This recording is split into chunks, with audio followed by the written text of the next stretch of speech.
strange behavior, no disappointments. He protected her and took care of her and provided handsomely. And their relationship worked perfectly for both of them. Each knew their role in the relationship and played by the rules. He was the adored, and she the adorer. They were in no hurry to have children for the first few years, and might have waited longer if people hadn't begun to comment about why they didn't have them. It felt like criticism to Jim, or like the suggestion that maybe they couldn't have them, although they both enjoyed their independence without children to tie them down. Jim took her on weekend trips frequently. They went on fun vacations, and he took her out to dinner once or twice a week, although Christine was a good cook and had learned to make his favorite meals. Neither of them was suffering from the lack of children, although they agreed that they wanted them eventually. But 5 years after they got married, even Jim's parents were beginning to worry that they might be having the same difficulties that had delayed them from having a family for nearly 20 years. Jim assured them that there were no problems. They were just having fun and were in no hurry to have children. They were 27 years old and enjoying feeling free and unencumbered. But the constant inquiries finally got to him, and he told Christine that it was time to start a family. And, as she always did, Christine agreed. Whatever Jim thought best seemed right to her, too. Christine got pregnant immediately, which was faster than they expected. It was easier than they both had planned. They had assumed it might take 6 months or a year. And despite her mother-in-law's concerns, the pregnancy was easy for Christine.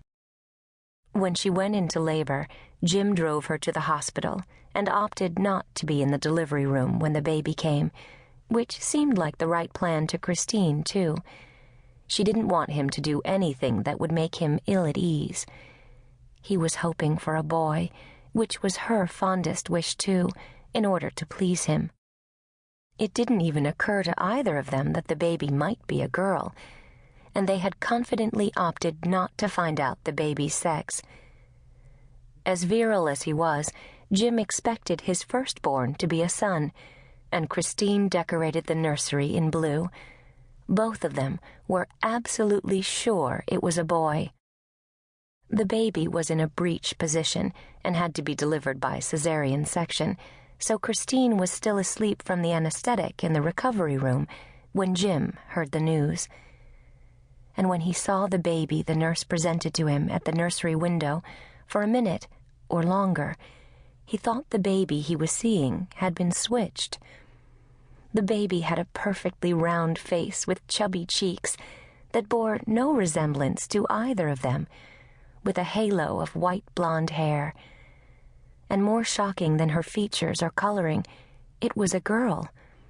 This was not the baby they had expected.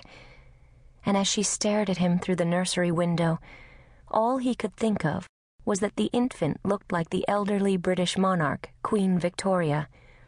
He said as much to one of the nurses, and she scolded him and said that his daughter was beautiful. Being unfamiliar with the grimaces of newborns, he disagreed. She looked like someone else's child to him, and surely nothing like him or Christine. And he was filled with disappointment as he sat glumly in the waiting room until they summoned him to Christine. And as soon as she saw the look on his face, she knew that it was a girl, and that, in her husband's eyes, she had failed. "It's a girl?" she whispered, still woozy from the anesthetic, as he nodded speechlessly. How was he going to tell his friends that his son had turned out to be a girl? It was a major blow to his ego and image, and something he could not control, which never sat well with him. Jim liked to orchestrate everything, and Christine was always willing to play along.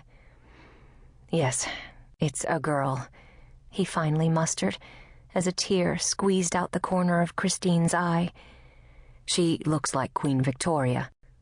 And then he teased Christine a little. "I don't know who the father is, but she looks like she has blue eyes, and she's blonde."